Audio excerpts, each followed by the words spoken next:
Brian, এই যে এটা হলো আমার ছোট্ট বাড়ি।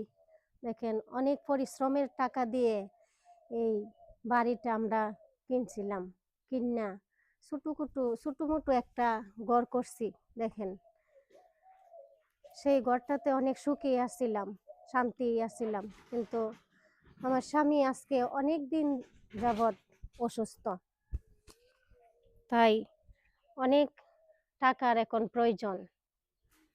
আর কিছু চিন্তা ভাবনা কইরা আমরা পাই না। তাই কি করলাম এখন, টাকার অভাবে এই যে অনেকগুলা টিন আছিল বাড়িতে, এগুলা এখন বিক্রি করে দিয়েছি।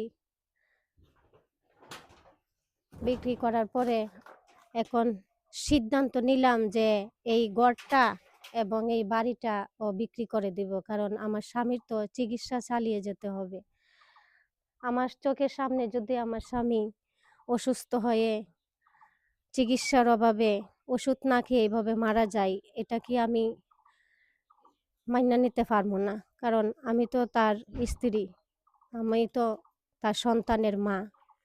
আমি কিভাবে সহ্য করে যাব? তো আসসালামু আলাইকুম। আমরা এখন সিদ্ধান্ত নিয়েছি, আমার যেহেতু অনেক টাকা ঋণ আছে, প্রায় 2 লাখ টাকার মতন আমার ঋণ আছে। তো ঋণ তো দিতে পারবো না। আর আমার ডান কিডনিতে যে ফুস্টে যে টিউমার আছে সেটা তো অপারেশন করতে হবে।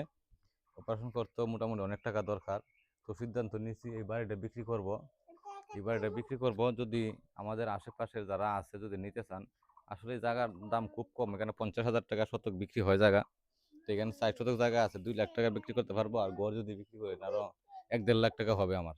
তাহলে মোটামুটি 3, 3.5, 4 লাখ টাকার ভিতরে এটা বিক্রি করতে পারবো।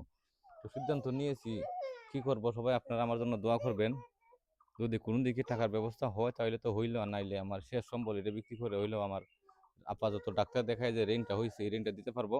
আর আমার কিডনিতে যে ফুসফুসে যে টিউমারটা আছে ওইটা অপারেশন করতে পারবো।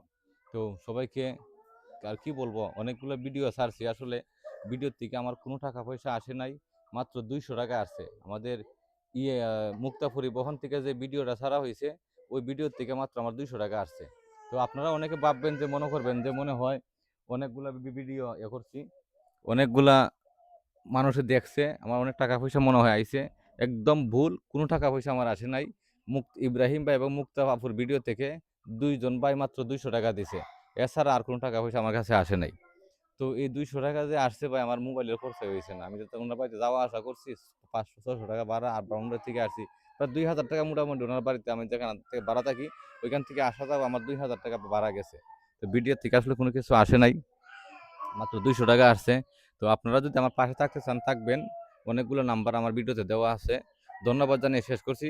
সবাই ভালো থাকবেন, সুস্থ থাকবেন। আল্লাহ হাফেজ, আসসালামু আলাইকুম।